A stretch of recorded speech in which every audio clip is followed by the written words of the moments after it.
We're taught evil hides in shadows, dimly lit alleys, anxious faces, lurking figures. But what if evil wears an expensive suit? What if the worst acts happen under gilded ceilings of power? We trust our leaders and institutions, but what if that trust is misplaced? This documentary will challenge everything you thought you knew.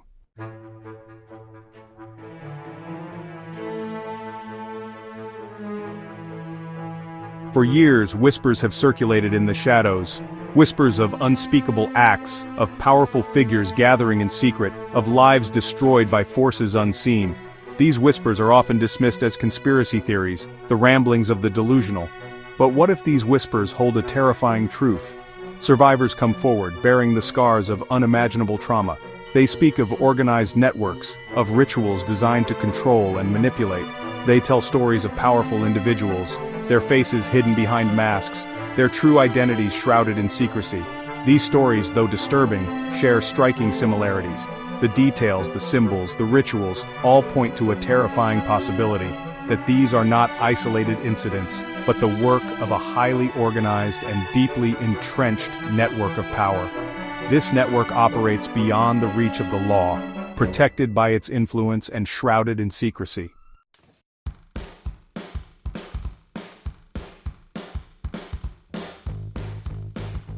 In this documentary series, we will shine a light on these dark corners.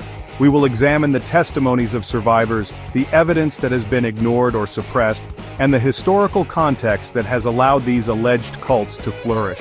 We will delve into the psychology of belief, exploring how trauma and mind control can be used to manipulate and silence victims. We will hear from experts who have dedicated their lives to exposing these networks and fighting for justice for survivors. This is not a journey for the faint of heart, it is a journey into the heart of darkness where the lines between reality and nightmare blur. But it is a journey we must take if we are to expose the truth and hold the powerful accountable for their crimes.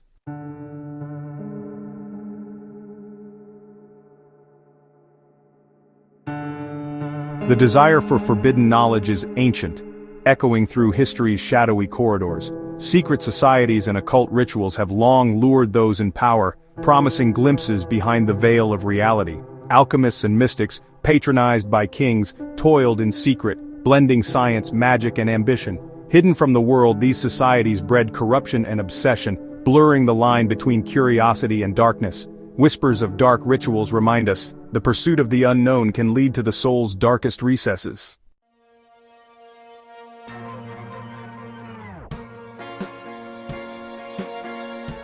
As the Enlightenment swept across Europe, the allure of the occult did not fade. Instead, it adapted, finding new life in the shadows of the modern world. One of the most influential figures was Aleister Crowley, whose teachings and infamous dictum, "Do what thou wilt," inspired artists, writers, and those seeking liberation from societal norms. In a rapidly changing world, Crowley's message of personal power and self-discovery resonated with a new generation.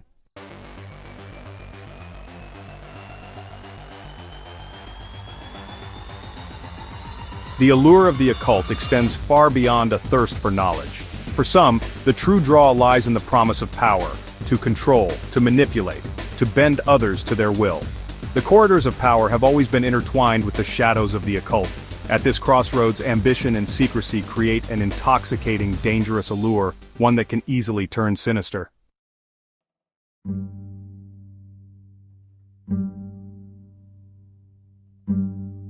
By the mid-20th century, the world had witnessed the horrors of war and the rise and fall of empires. Disillusionment and uncertainty spread, creating fertile ground for secret societies and radical ideas. The seeds of a hidden empire, rooted in ancient occult traditions, were sown in the shadows. Whispers of secret power and conspiracy grew, blurring the lines between fact and fiction. The stage was set for a confrontation between those seeking truth and those guarding secrets.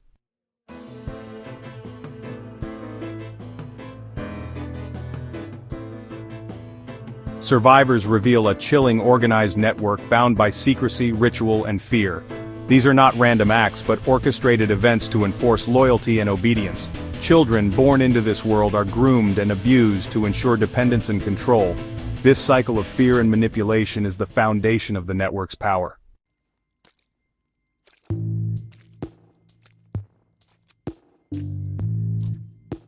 Time itself takes on a sinister significance within the network. Survivors describe a calendar of rituals, timed to coincide with ancient pagan festivals and astrological events. These dates are not chosen randomly. They are imbued with occult significance, marking key moments in the cycle of power the cult seeks to harness. Imagine a world where Halloween is not a night for costumes and candy, but a night of terror, where children are forced to participate in rituals involving blood and sacrifice. Imagine Thanksgiving, a holiday meant to celebrate family and gratitude, twisted into a grotesque feast where the victims themselves are on the menu. These rituals serve multiple purposes. They reinforce the network's power, reminding its members of the dark forces they believe they control. They strengthen bonds within the group, uniting them through shared experience and complicity. And perhaps most disturbingly, they desensitize the participants to violence and depravity, normalizing the unthinkable until it becomes just another part of life within the network.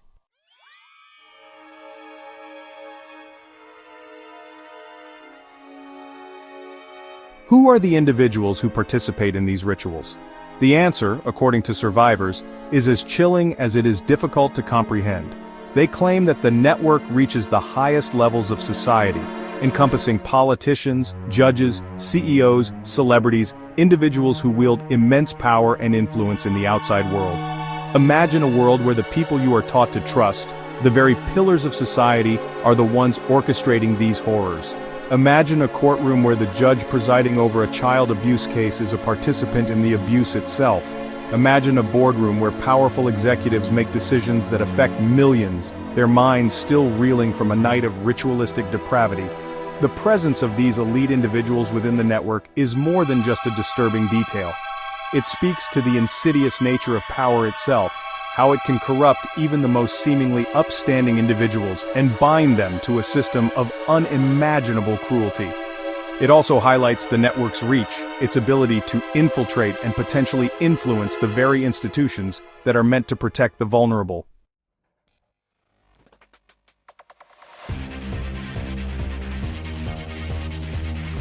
Ultimately, the network's rituals, hierarchy, and culture of fear serve a single goal: control. Control over victims, secrets, and the truth itself, ensuring their power remains unchallenged. The media and law enforcement are manipulated, silencing those who dare to speak out. Steeped in occult beliefs, the network seeks to control the human spirit itself. This is the true horror, a reality so warped escape feels impossible.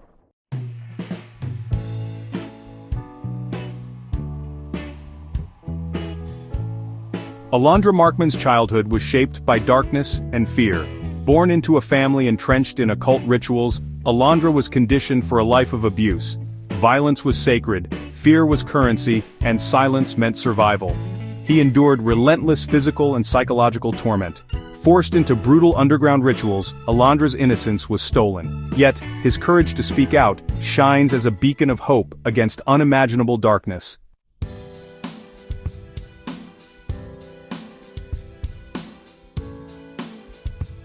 Anneke Lucas's story reveals how the powerful can hide their crimes behind walls of silence and luxury. Sold into a Belgian elite pedophile ring at age 6, Anneke endured horrific abuse in places meant to protect. Yet her spirit was never broken. She clung to hope, and at 11 escaped her captors. Anneke's courage to speak out is a beacon of hope for survivors everywhere.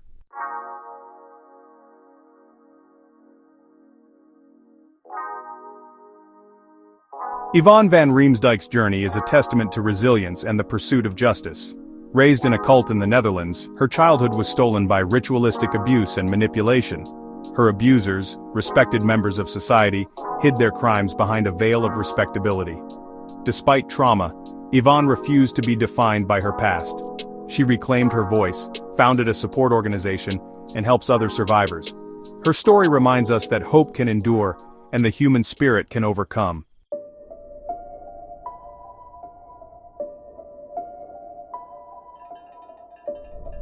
The stories of Alandra, Anneke, and Yvonne reveal chilling common threads: abuse, control, and the exploitation of innocence.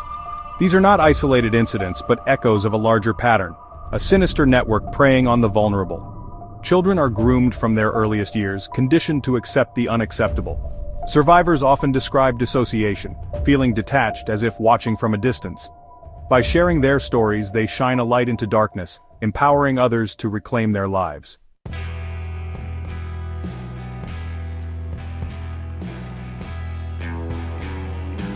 Deep in the Amazon, the small town of Altamira became infamous in the early 1990s for a chilling cult, the Superior Universal Alignment. Led by Valentina de Andrade, the cult targeted street children claiming they were evil and must be sacrificed.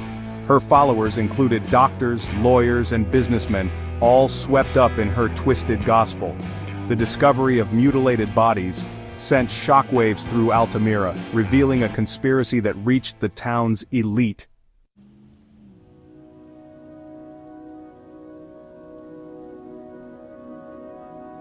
Perth, the sun-drenched capital of Western Australia, seems peaceful, far from the darkness that haunts bigger cities. But in 1991, that calm was shattered. A police raid exposed a hidden network of ritualistic abuse, implicating prominent figures and sending shockwaves through the city. Evidence was found: ritual objects, disturbing photographs, and a list of names. The media swarmed, parents panicked, and rumors spread. But soon confessions were recanted, witnesses vanished, and the case faded. The truth, it seemed, was buried, leaving Perth uneasy, and justice undone.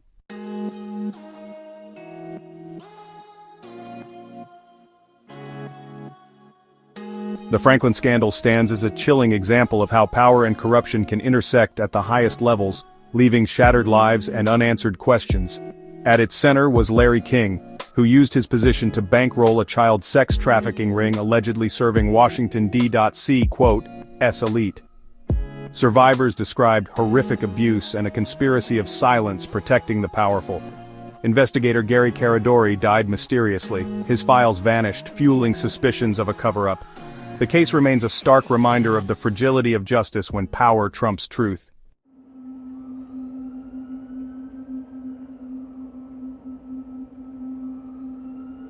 The McMartin preschool case shocked America in the 1980s, exposing fears about childhood innocence and the hidden dangers of suburbia. What began as a single accusation spiraled into a media frenzy, with children describing secret rooms, bizarre rituals, and unimaginable cruelty. The case became a lightning rod for controversy, fueled by sensational headlines and public fear. Years passed, but no convictions were ever secured. The McMartin case remains a cautionary tale about mass hysteria, the power of suggestion, and the challenges of justice in child abuse cases.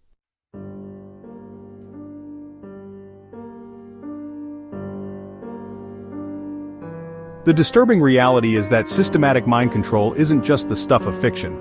It's rooted in real, documented government programs. MKUltra, a top-secret CIA project from the 1950s to the early 1970s, experimented with hypnosis, electroshock, and psychoactive drugs, often on unwitting subjects. The goal? To extract information, create sleeper agents, and manipulate behavior, all while leaving victims with no memory of their actions. Driven by Cold War paranoia, MKUltra's architects targeted prisoners, mental patients, and ordinary citizens, leaving many with lifelong trauma. Though the CIA claims to have ended MKUltra in 1973, most records were destroyed, and the true extent of its research remains unknown. Techniques pioneered by MKUltra, especially using trauma to induce dissociation, mirror the methods described by survivors of ritualistic abuse. This suggests that knowledge from MKUltra may have been adopted and refined by groups operating outside government oversight. MKUltra's legacy is a chilling warning about the dangers of unchecked experimentation and the ease with which the human mind can be manipulated. The ethical questions it raises about free will, consciousness, and control still haunt us today.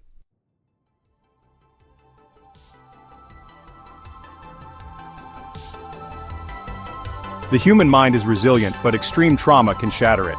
Trauma-based mind control, building on MKUltra's legacy, uses calculated abuse to fracture the psyche, making victims easier to control. This often starts in childhood, when the mind is most vulnerable. Abusers, often trusted adults, inflict physical, sexual, and psychological torture to overwhelm a child's defenses and induce dissociation. Dissociation becomes a survival mechanism, allowing the mind to escape unbearable pain. Over time, the psyche fragments, creating alternate personalities, alters, each designed to cope with specific aspects of the abuse. These alters can be programmed to perform roles or obey commands, often without the main personality's awareness. The result, a compartmentalized mind controlled by trauma and manipulation. Symbolism is key. Ordinary objects or phrases become triggers, activating specific alters or responses. Abusers create a secret language of control, reinforcing their power over the victim. This manipulation leaves survivors struggling with identity, relationships, and daily life. The scars of such abuse can last a lifetime.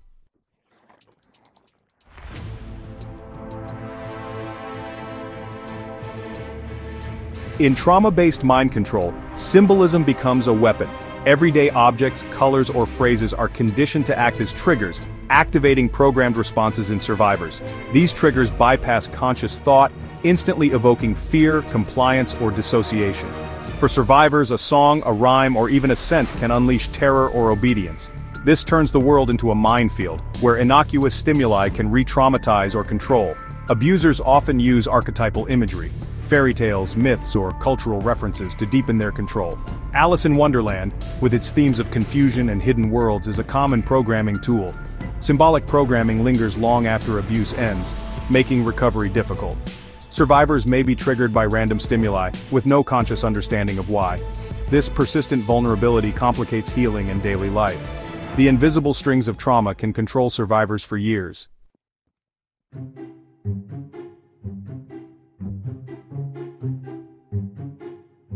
Healing from ritualistic abuse and mind control is a long, difficult journey.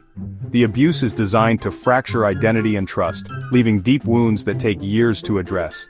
There's no quick fix. Recovery starts with believing survivors. Many face disbelief even from loved ones, which compounds their trauma.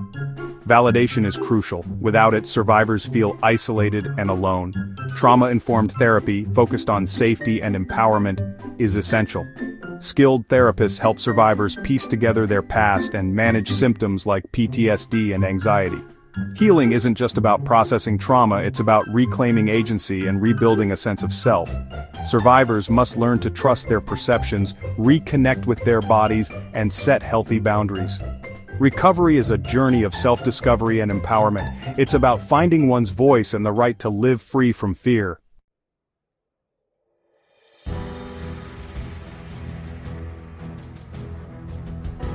In an age of information, it's shocking how such crimes remain hidden. Institutions meant to protect and inform, media, law enforcement, the justice system, often help maintain the silence. Survivors who speak out are met with disbelief or outright suppression. The silencing goes beyond skepticism. Journalists who dig too deep face threats to their careers and lives. The message: some stories are too dangerous to tell. Breaking this silence is an ongoing struggle.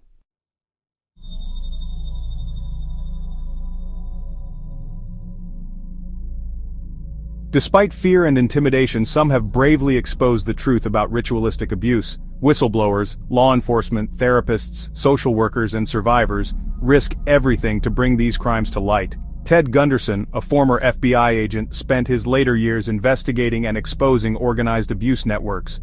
Initially skeptical, Gunderson found consistent evidence, physical proof, eyewitness accounts, and patterns that convinced him of the reality of these crimes. Dr. Colin Ross, a psychiatrist, has treated many survivors and documented the striking similarities in their stories. Ross's research points to organized, systematic abuse, not isolated incidents. Both men faced fierce resistance and controversy for their work. Their efforts have validated survivors and brought attention to these hidden crimes. Whistleblowers are often ostracized, but their courage offers hope. By speaking out, they encourage others to break the silence. Their bravery is a crucial step toward healing and justice.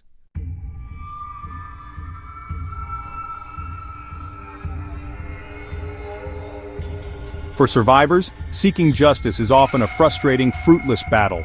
Institutions meant to protect the vulnerable frequently become obstacles, shielding the powerful instead. The legal system is stacked against survivors, with roadblocks designed to silence and discredit them. Law enforcement may dismiss their accounts as unbelievable, failing to investigate properly. Prosecutors, wary of low conviction rates or political fallout, often decline to press charges. The accused, often powerful and well-connected, use resources to evade justice. Survivors are painted as delusional, while perpetrators walk free. This lack of accountability sends a chilling message. Some are untouchable. The system's failure allows abusers to continue harming new victims. It discourages other survivors from coming forward, fearing disbelief and retaliation. The cycle of silence and complicity lets abuse flourish in the shadows. True justice remains elusive for most survivors. Breaking this cycle requires systemic change and collective courage.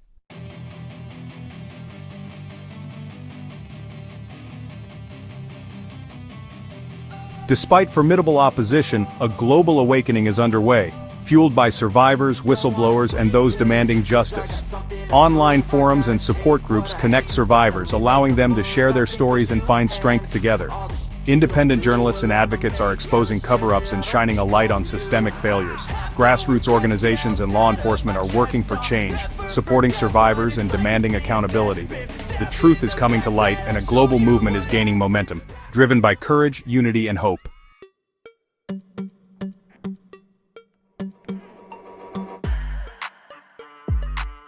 We have journeyed into the darkest corners of human nature, exploring a world where power is weaponized and the truth is dangerous, suppressed by those above the law. The stories and evidence challenge our assumptions about good and evil, forcing us to confront the reality that the monsters we fear may move among us, cloaked in respectability. The chilling consistency of survivor testimonies and documented cover-ups reveal a systemic problem. The truth, once seen, cannot be unseen. The responsibility, once acknowledged, cannot be ignored. We must choose, remain silent, or find the courage to demand justice and change.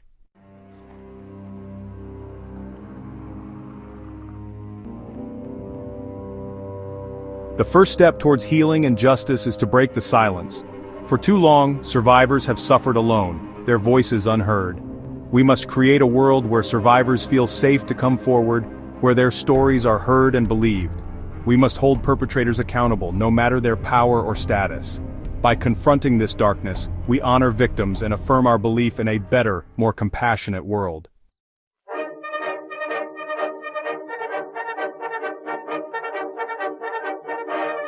Even in the darkest times, hope endures. The courage of survivors and the dedication of whistleblowers remind us that the human spirit is resilient, and that truth can prevail. The global movement for justice grows stronger, shining light into the shadows and demanding change. The journey is hard, but we must not lose heart. As Frederick Douglass said, if there is no struggle, there is no progress. Together, we can create a world where truth and justice prevail.